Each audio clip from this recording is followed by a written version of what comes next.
It is May 11th, 1985, 2:45 p.m. A Saturday that had all the makings of a perfect footballing day in West Yorkshire. Valley Parade shimmered in the early afternoon light, and the old timber stand, known and loved despite its creaks, was packed to the rafters. Nearly 12,000 fans filled the ground, many in claret and amber, waving scarves, grinning, embracing. This was a day for joy. Bradford City were champions of Division 3. Promotion was sealed. At long last, they were going up. Peter Jackson, the stoic Bradford City captain, hoists the trophy in the air to an eruption of joy from the home crowd. A break in tradition celebrating before kick-off, but no one cares. This was their day as a team, a club, a city. Flags fluttered, children hoisted onto shoulders. Grown men stood with tears in their eyes, not from sorrow, but pride. The club had been through decades in the wilderness, and now they were climbing again. Cheers echoed as the players took the field, a sea of colour and hope swelling in the stands. On the pitch, a routine end-of-season fixture against Lincoln City. But for the home side, this was more than a match. It was a coronation. The game kicked off at 3 p.m. sharp. There was a looseness to it, a festival feel. The result didn't matter. Not really. This was a party. Even coming up to half-time at 0-0, the feel-good vibe had not lessened. The Bantams were here for the party. Around 40 minutes in, something shifted. Commentator Peter Drury called it first from the opposite Midland Road stand. He noticed a strange flicker, over to the right of the stand, near the back rows. A wisp of smoke, too thin at first to cause alarm, curling upward like the tail of a snake. We've actually got a fire in the stand on the far side of the ground, and that looks very nasty indeed. Now the police have gone over there to try and quell the fire, and they're frantically getting some of the supporters out. The police were the first to react. They moved quickly but calmly, waving people down from the stands and onto the pitch. Their hands motioned firmly but not frantically. It was still, in those first moments, something surreal, almost comical. Some fans laughed nervously as they hopped over rows of seats. Fathers scooped up sons. Elderly men, holding scarves over their mouths, shuffled along with wide eyes. The tannoy crackled a warning about a small fire, nothing more. It felt like something to joke about later. A strange blip on an otherwise perfect day. Promotion had been sealed. The game barely mattered. Lincoln City fans stood politely at the other half of the pitch, bewildered. But then the wind changed. It came in, unusually, from the west, cutting right across the stand, from the small fire at the rear, and driving the smoke beneath the wooden canopy, across the underside of the stand from right to left. People began to cough, wave their hands in front of their faces. Still, some were smiling. Still some believed it would be dealt with, like these things always were. This stand, the main stand at Valley Parade, had served its purpose for decades. It was patched, tired, dry as straw, but it had only one job left, to last another 45 minutes. Just until the final whistle. Now these are extraordinary scenes at Valley Parade. It's supposed to be a day of celebration. One hopes the stand doesn't burn down. And the game has obviously had to stop. Saw the smoke about a minute ago, but now that fire is beginning to rage. But the fire was quicker. It caught suddenly and completely. The timbers, dry, old and dust-filled, didn't smoulder, they exploded. Fire raced across the rafters with a roar. What had been smoke became flame, licking downward and outward in seconds. The canopy above began to glow, then dripped molten plastic and burning debris onto the seats below. That's when the crowd changed. And the 2,500 people in that stand are panicking. They are frantic to get out. And these are disastrous scenes for the club. One can feel the heat. And that is a catastrophic sight for Bradford City Football Club. The laughing stopped. The smiles froze. The air grew thick, black, hard to breathe. Some fans were still halfway down the steps when the fire reached them. People pushed forward, calling for children, for friends, for air. The sense of fun of the spectacle vanished. The heat hit them like a wall. The smoke wrapped around them like a clawed hand. The fire turned on them like a cornered dog, wild, vicious, unpredictable. Within seconds, the police were no longer guiding, they were dragging. Some officers ran into the smoke to pull fans out. The pitch filled with people, but it was not celebration now. It was escape. A man with his jacket on fire rolled across the grass. A child cried out for his father. People rushed to the rear of the stand, sensing a quicker exit from the torment.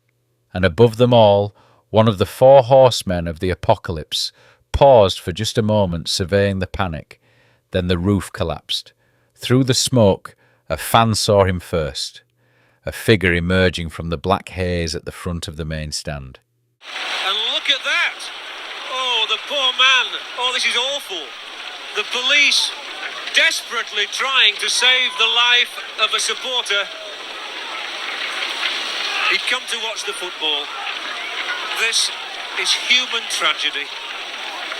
At first he didn't seem real, a man emerging calmly, almost gently. He moved like a man strolling through a park on a summer's afternoon, arms at his side, head raised slightly. But he was on fire.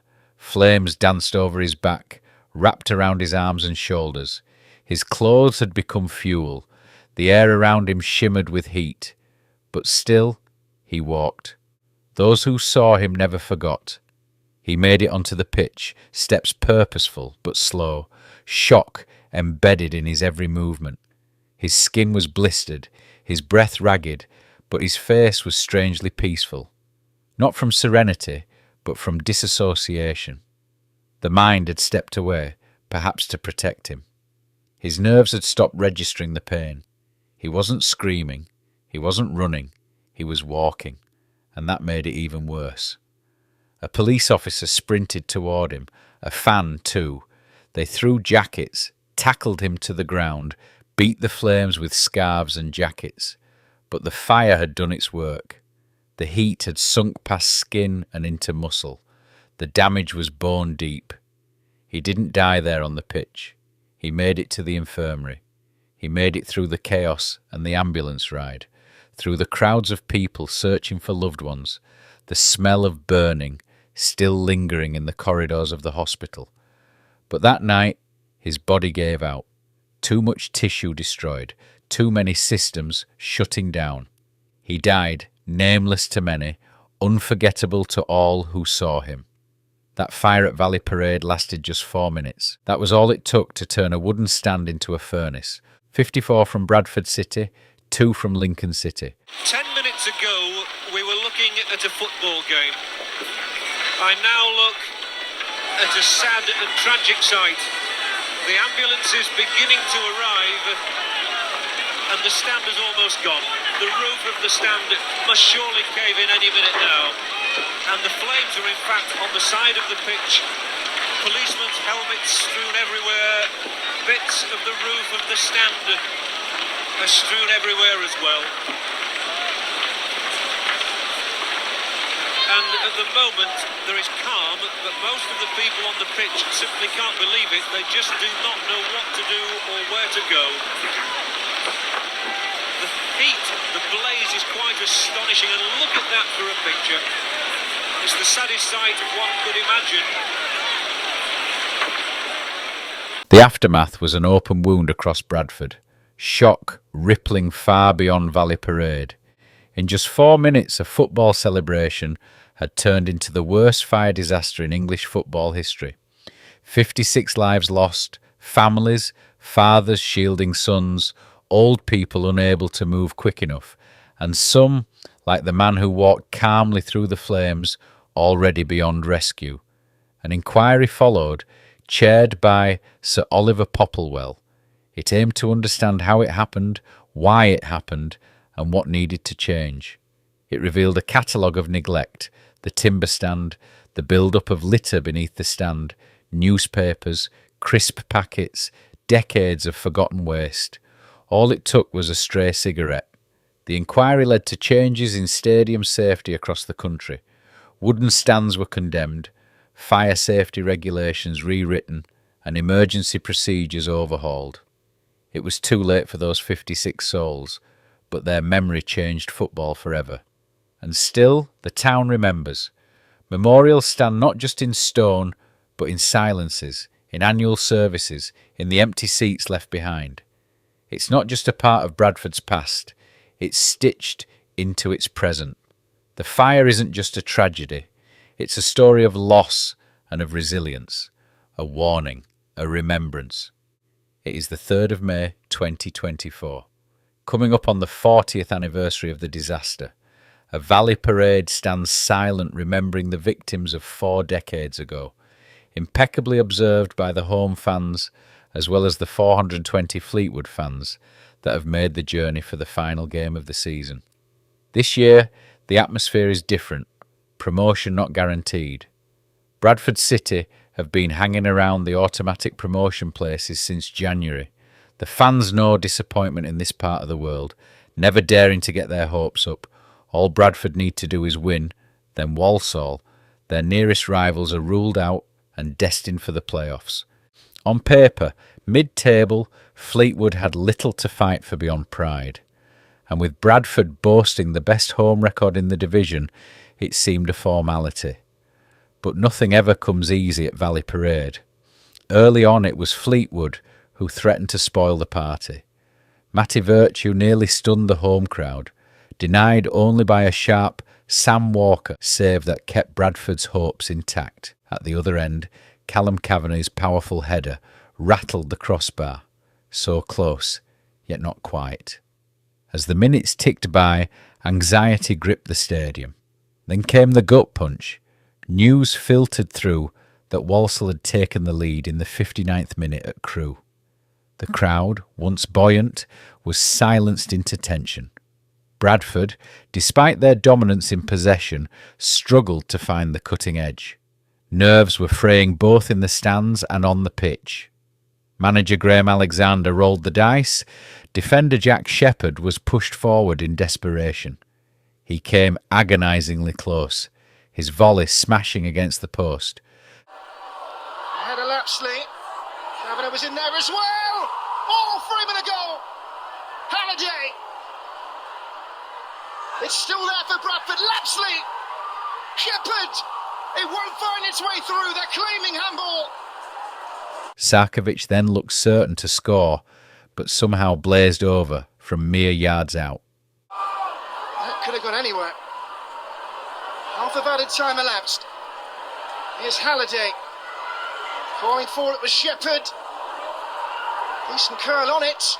Back in by Lee. And over. Oh, the chance. Anthony Sarkovic.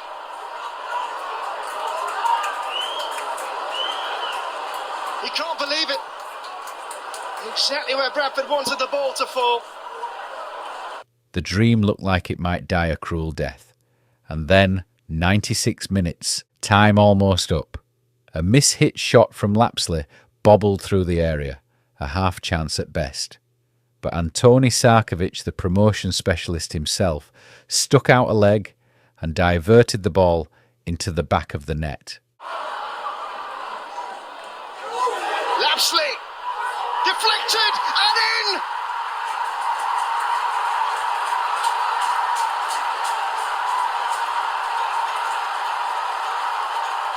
League One is calling their name. 6 long years. Delight for Bradford City. The stadium erupted. Fans spilled onto the pitch in an outpouring of emotion, 40 years in the making.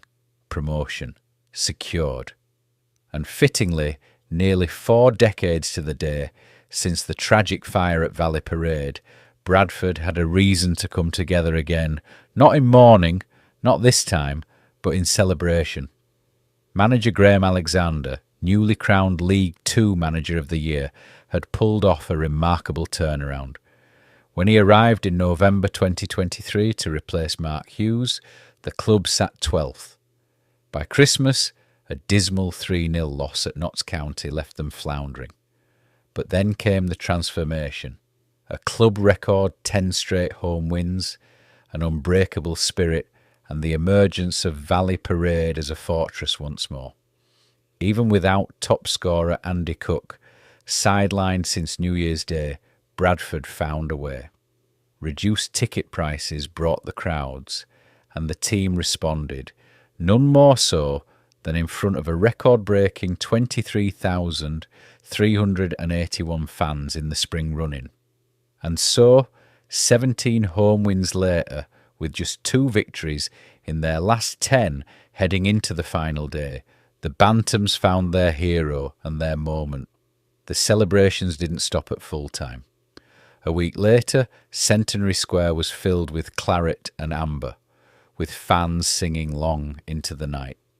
But this wasn't just about football. This was about Bradford, a city set to shine in 2025 as the UK City of Culture, a city remembering its past, embracing its present, and finally looking to the future with pride. This promotion means everything, to the club, to the players, to the fans, and to the city they all call home. The excitement has got too much for some. And they're going to need to clear the field of play. It fell to Lapsley. And the most fortunate of touches.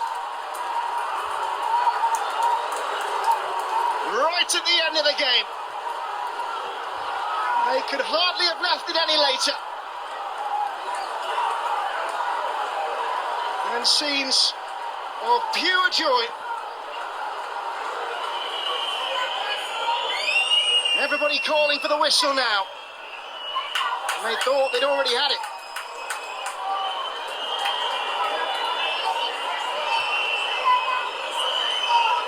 All waiting for the same thing here.